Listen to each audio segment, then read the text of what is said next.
Say yes to new beginnings. Yes. Say yes to new standards of excellence. Yes. Say yes to engaging reportage with a difference. Yes. Introducing Yes International Magazine. The time to say yes to your dreams and aspirations is here.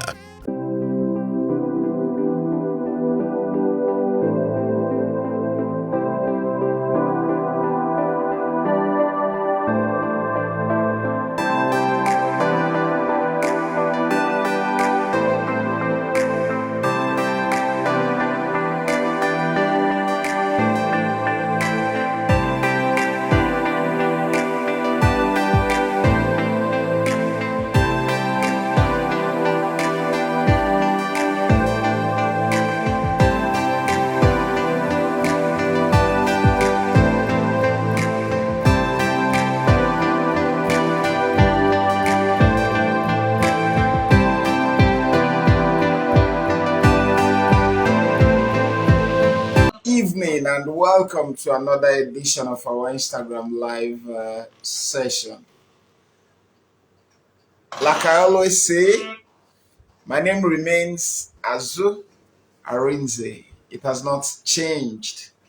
And my guest this night is Mr. Femi Aderibigbe, popularly known as Kwame.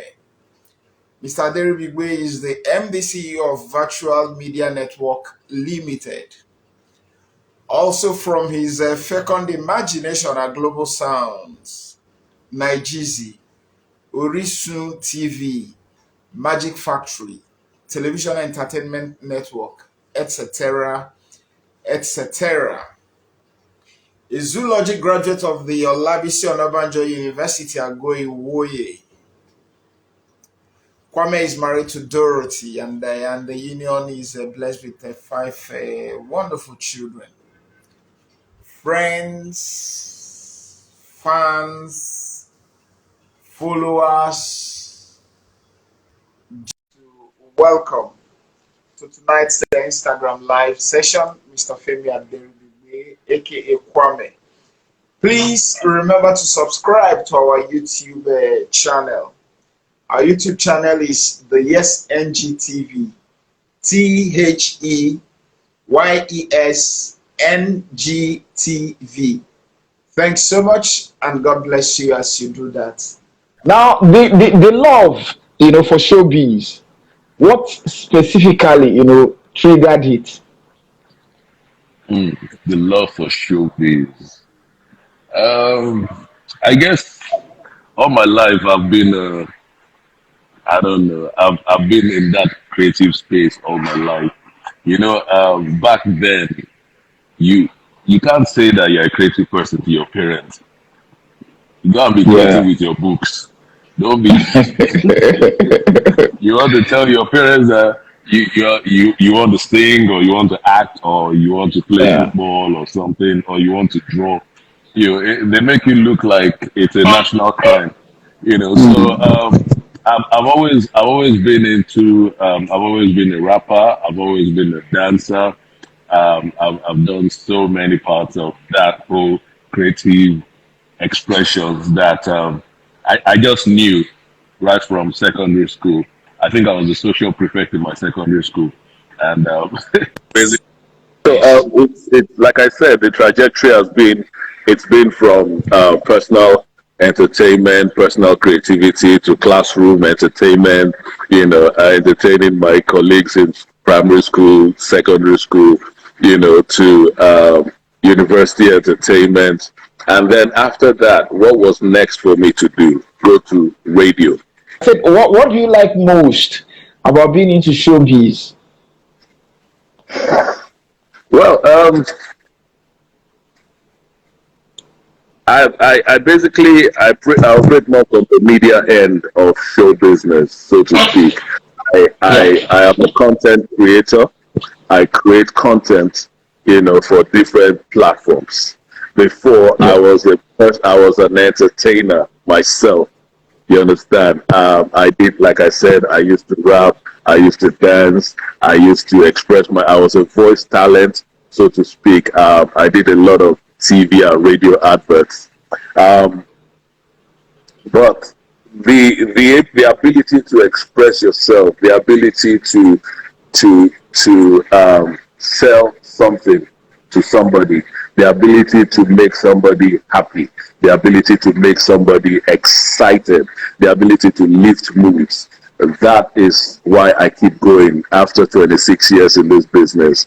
The ability to recreate and reprogram somebody's mind, to inspire somebody, to make somebody smile, to make somebody who was thinking of committing suicide to change his mind or her mind.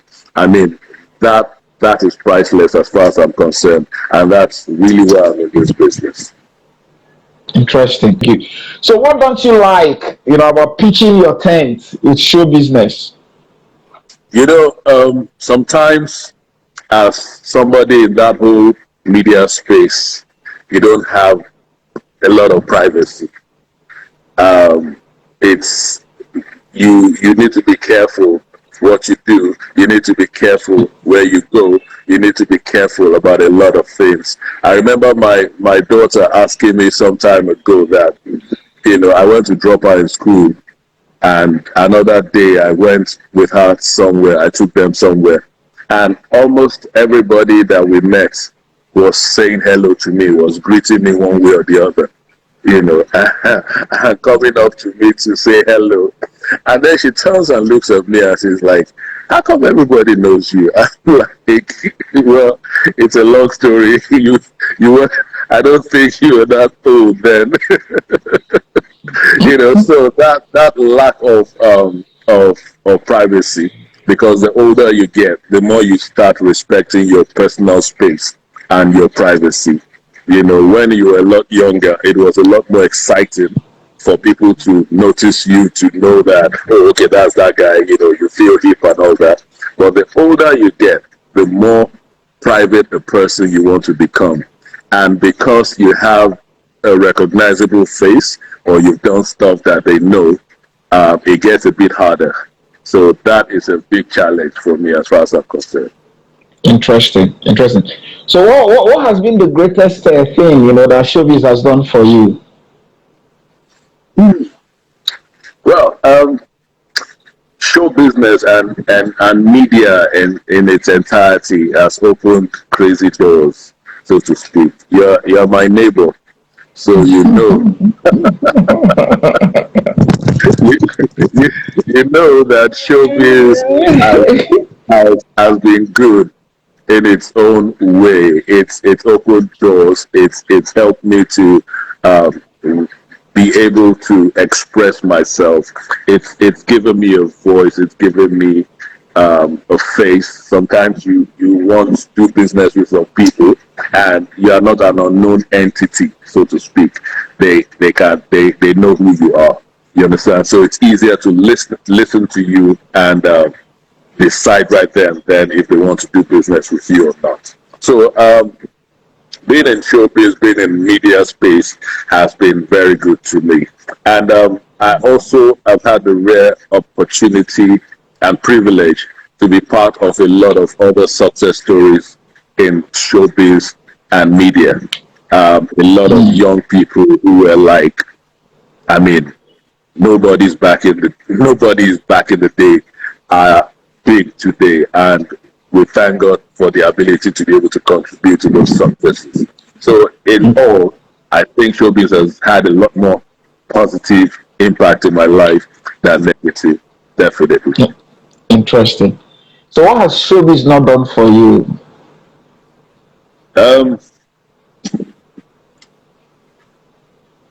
That's a tough question. I'm scanning my head right now. You hit that question behind a gentle face. That's a good one. Okay, no more tough questions. Thank you. I'll try. Well, showbiz has not. Well, it has not disappointed me. So that's one thing it has not done, so to speak. And another thing is that it has not stepped up to the level that I wanted to step up to, Okay. and what we try to build it into. We're not where we used to be, definitely, but we're not where we're supposed to be. There's still a long way to go. So, in terms of the mental input that we have put into this business, it has not yet translated to the level of operation that we thought it would have. But it is walking in the right direction, and we hope that it will get there. I hope I'm able to. I hope I was able to make a dance wrong. It's no problem. You've danced around the question. It's okay. Now, what is the commonest mistake that most people make in your sector? Well, I think for me, from experience, from over 2 decades in this whole space, the most common. Yeah, they think that it is Indomie noodles. I'm sorry for advertising. Let me just say noodles. Sorry. I'm I think the advert has been effective. It got me too. Can you imagine? The advert is They done think already. We just get them to pay for the 8 time. they definitely have to pay for this. They definitely. If Yinka Adebayo is listening, he needs to take body on You this. need to get in touch. All Well, right. they think it's a 2 minute affair. Pop, pop, pop, and you're on top. And when you're on top, they think that it's crazy love all through. No, the very first thing is that it's like cooking stone. I don't think anybody has ever cooked stone till it got soft yet.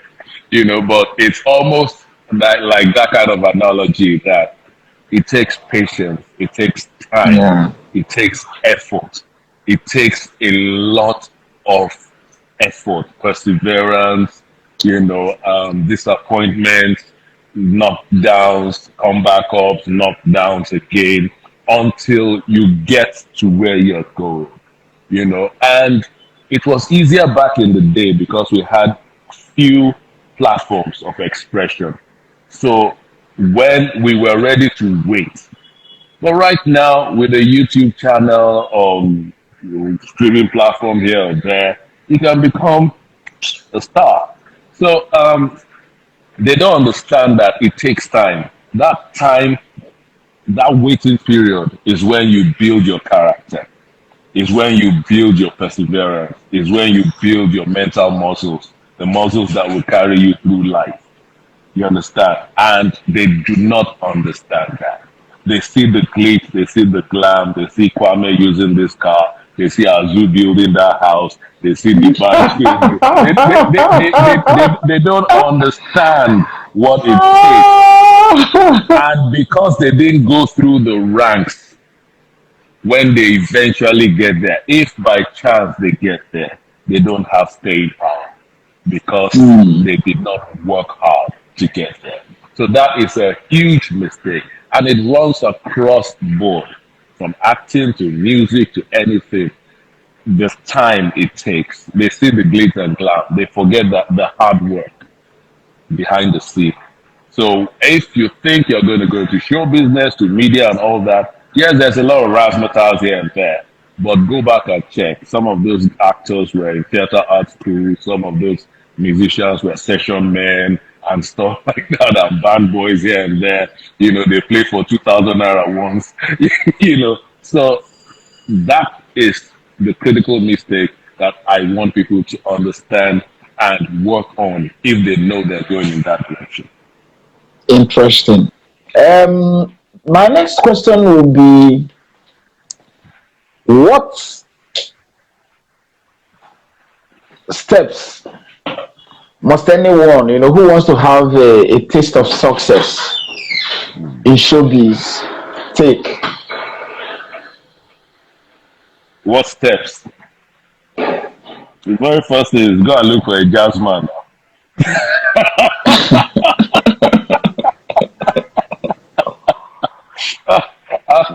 And the joke. I know. Don't worry. The power people have done their worst, but I'm going to. I'm going to overcome shortly. They Yeah, can't, go they can't ahead. stop us. This is Nigeria. Yes. Anyways, there are a few basic steps. The very first step is determining that this is what you want to do.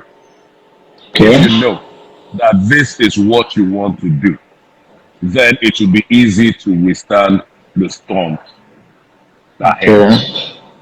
So don't do this because somebody else is doing this. Do not attempt this because you feel, oh, I saw this person on TV, I heard this person's music. It be like say I can sing too. It reminds me of my Project Fame days. I mean, some guys will come into the audition room and you'll be like, guy, what now? How can you say that you can sing? What? For in which alternate universe do you see yourself as a singer, for Christ's sake? Yeah, I remember one of them seeing me after the show, waiting for me after the show, and asking me why did you not pick me? Why did you not pick me? I said, guy, you did not. The guy refused to let me go. It took security to come and remove him. He said I wasn't going to leave. You understand? So be sure, don't fool yourself because right now everything has stepped up. Movies have stepped up. Music has stepped up. Production has stepped up. Radio has stepped up. TV has stepped up. Instagram on fire. Facebook everywhere. So anywhere you're going, there are people who have redefined that space already. So you must be sure that this is what you want to do. The second thing is that you have to put in time to build your skills. Your skill sets determine where you get to, where you're going in this life. Your skill sets. If you have the right skill sets, then you can compete with the best of them. So don't just jump in and think that doors will just open for you. You have to take your time and go through and build your skills. Talent is not enough. Somebody told me once that talent is 10%. And I was arguing with him. I said, no, what do you mean? Talent is everything. But over the years, I've come to discover that he lied. Talent is just 5%. It's not 10%. Hard work, perseverance, focus, and structure make up more than talent. The number three thing to do is build a network. Build a network, a resource team. I see a lot of artists that don't have managers. Or they say they have managers and the managers are just, I beg, let me call that big number. Or you know sometimes management has been reduced to that. Get a resource team. If you are a musician, know some radio presenters. Get a good manager. You understand? Have a good network. Get some good writers if you can't write. Have a good producer. Surround yourself with a team of people that can help you actualize your dream because no man is an island. You can't do it alone. So you need to also network and surround yourself with a good team. And one critical one too, let me call it number 4, is that most of the people who have staying power in this business are some of the most humble people that I've come across. You know, I see a Bob D, for Christ's sake, and I stayed in Bob D's house for almost a week in Ghana. Bob D drove us to the club. Bob D treated us, I mean, we were just some nonsense small boys then. Bob D treated us like royalty. You know, we were all in his living room. In the morning, we eat in the dining room, and it's like a carnival. You understand? Look at the Daddy Shoki. Look at an RMD. Look at a Two-Face Idibia. Look at, I mean, Peter P Square. You know, Peter P Square. I mean, these are like crazy humble people. DJ Jimmy Jack. I could go on and on. You see that these are guys that have been there 20 years, 30 years, 40 years. King Sonny Ade will come into a room and almost prostrate for you. But you'll be like, Baba, Kuku kill me now. Well, you understand? These are people who have practiced humility. But it is in short supply these days. A lot of young people are not humble anymore. They don't value loyalty. They don't understand respect, and they do not respect themselves. So they find it hard to respect others. Those are things, those are like 4 critical points. There are a lot more, but let's just keep it at that for now, that you must have if you're coming into this business and if you hope to be in this business for years and years to come. Interesting. Interesting.